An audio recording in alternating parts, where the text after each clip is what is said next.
ಹಳ್ಳಿಯ ಕನ್ನಡ ಶಾಲೆ. ಮರದ ಹಳೆಯ ಕಿಟಕಿಯಿಂದ ಆ ಹೊತ್ತಿಗೆ ಬೆಳಗಿನ ಸೂರ್ಯಕಿರಣಗಳು ತರಗತಿಗೆ ಒಳನುಗ್ಗುತ್ತಿದ್ದವು. ಮಾಧವಿ ಬ್ಲ್ಯಾಕ್ಬೋರ್ಡ್ ಹತ್ತಿರ ನಿಂತು ಪಾಠ ಹೇಳುತ್ತಿದ್ದಳು. ಮಕ್ಕಳು ನೆಲದ ಮೇಲೆ ಮಡಿಕೊಂಡು ಕುಳಿತುಕೊಂಡು ತೀವ್ರ ಗಮನದಿಂದ ಆಕೆಯ ಮಾತುಗಳನ್ನು ಕೇಳುತ್ತಿದ್ದರು. ಆಕೆಯ ಕಣ್ಣುಗಳು ಕೆಲಕ್ಷಣ ಹೊರಗಡೆ ಹರಿದವು, ಹೂವಿನ ತೋಟದ ಕಡೆ. ಅಲ್ಲಿದ್ದ ಆತ್ಮದ ಬೆಳಕು ಈಗ ಪಾಠದ ಭಾಗವಾಗಿತ್ತು. ಅದನ್ನು ನೆನೆಸಿ ಮೊದಲ ದಿನದ ಆ ಕ್ಷಣ ಮತ್ತೆ ನೆನಪಿಗೆ ಬಂತು. ಆದಿತ್ಯನ ಶೋಲೆಯ ಪ್ರವೇಶ. ಮುಖದಲ್ಲಿ ಆತ್ಮವಿಶ್ವಾಸ, ಬೆನ್ನು ಮೇಲೆ ಬ್ಯಾಗ್, ಧೂಳಿನಿಂದ ಕೂಡಿದ ಹಳ್ಳಿದಾರಿಯಲ್ಲಿ ನಡೆಯುತ್ತಾ ಬಂದಿದ್ದನು. ಮಾಧವಿ ಅವನತ್ತ ದೂರದಿಂದ ದೃಷ್ಟಿ ಹಾಯಿಸಿದ್ದಳು. ಒಂದೇ ನೋಟದಲ್ಲಿ ಒಂದು ಮೌನದ ಪರಿಚಯ. ಅಂದು ಪಾಠದ ಬದಲಾಗಿ ಪಾಠದ ಜೀವನ ಆರಂಭವಾಯಿತಂತೆ. ಸಂಜೆಯ ಹೊತ್ತು ತಮಾರಿನ ಮರದ ನೆರಳಲ್ಲಿ ಅವರಿಬ್ಬರೂ ಕುಳಿತುಕೊಂಡು ಚಹಾ ಕುಡಿದರು.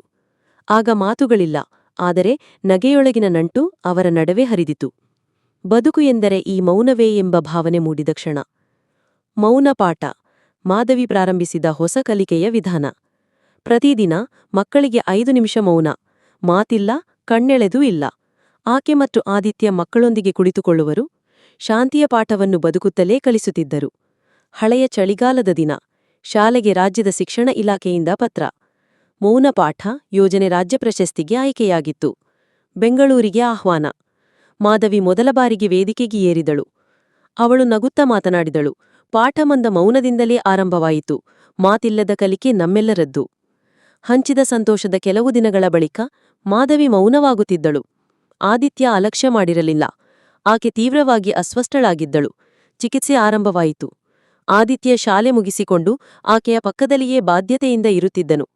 ಮಕ್ಕಳು ದಿನವೂ ದೇವರ ಮುಂದೆ ಕೈಮುಗಿದು, ಪತ್ರ ಬರೆದು, ಹೂವಿನ ಹಾರ ಕೊಟ್ಟು ಮಿಸ್ ಬೇಗ ಹಿಮ್ಮೆಟ್ಟಬೇಕು ಎಂದು ಪ್ರಾರ್ಥಿಸುತ್ತಿದ್ದರು. ಮಾಧವಿ ಆಸ್ಪತ್ರೆಯಿಂದ ವಾಪಸ್ ಬಂದ ದಿನ ಶಾಲೆಯ ಮಕ್ಕಳ ಕಣ್ಣಲ್ಲಿ ಮುದ್ದು ಬರುವ ಹರ್ಷ. ಅವರು ಆಕೆಯ ಮೇಲೆ ಹೂವಿನ ವರ್ಷ ಮಾಡಿದಂತೆ ಓಡಿದರು. ಮಾಧವಿ ನಗುತ್ತಲೇ ಹೆಜ್ಜೆ ಇಡುತ್ತಿದ್ದಳು. ಕ್ಷಣಕ್ಷಣಕ್ಕೂ ಅಳಲನ್ನು ತಡೆದು ನಗೆಯ ಹೊನ್ನೆಯ ಹೂವಂತಾಗುತ್ತಿದ್ದಳು. ಆ ದಿನ ಶಾಲೆಯ ವೇದಿಕೆಗೆ ಇಬ್ಬರನ್ನೂ ಕರೆಸಲಾಯಿತು. ಆದಿತ್ಯ ತನ್ನ ಹೆಜ್ಜೆ ಅಲಕ್ಷಿಸಿ ಮಾಧವಿಯ ಕೈ ಹಿಡಿದುಕೊಂಡು ಮುಂದುವರಿದನು. ಅವನ ಕೈಯಲ್ಲಿ ಹಳೆಯ ಪುಸ್ತಕ. ಮಾಧವಿ ಅಚ್ಚರಿಯಿಂದ ನೋಡುತ್ತಿದ್ದಳು. ಆದಿತ್ಯ ಪುಸ್ತಕವನ್ನು ತೋರಿಸುತ್ತಾ, ಇದರ ಮೊದಲ ಪುಟ ನಿನ್ನಿಂದ ಶುರುವಾಗಿದೆ, ಉಳಿದ ಪುಟಗಳನ್ನು ನಿನ್ನ ಜೊತೆಯಲ್ಲಿ ಬರೆಯೋಣವೇ? ಮಾಧವಿ ಕಂಡುಕೊಂಬಿದಳು. ಮಾತಿಲ್ಲ, ಆದರೆ ನಗು ಸಾಕು. ಉತ್ತರ ಅಲ್ಲಿ ಇದ್ದು ಹೋಯಿತು. ಮಕ್ಕಳ ಚಪ್ಪಾಳೆ, ಹಳ್ಳಿ ಜನರ ಹರ್ಷ, ಹೂವಿನ ಹಾರ. ಮತ್ತೊಮ್ಮೆ ಮೌನ ಗೆದ್ದಿತ್ತು. ಪಾಠಗಳು ಮುಂದುವರಿದವು. ಮಕ್ಕಳು ಕಲಿಯುತ್ತಿದ್ದರು.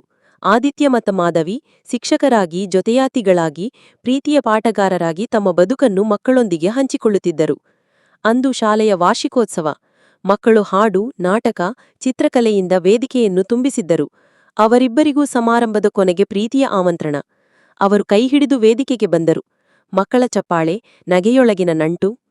ಆದಿತ್ಯ ಆಕೆಯ ಕಿವಿಯಲ್ಲಿ ಮೃದುವಾಗಿ ನುಡಿದ, ನೀನು ನನ್ನ ಮೊದಲ ಪಾಠ, ಇನ್ನು ನನ್ನ ಜೀವನದ ಪಾಠವೂ ನೀನೇ.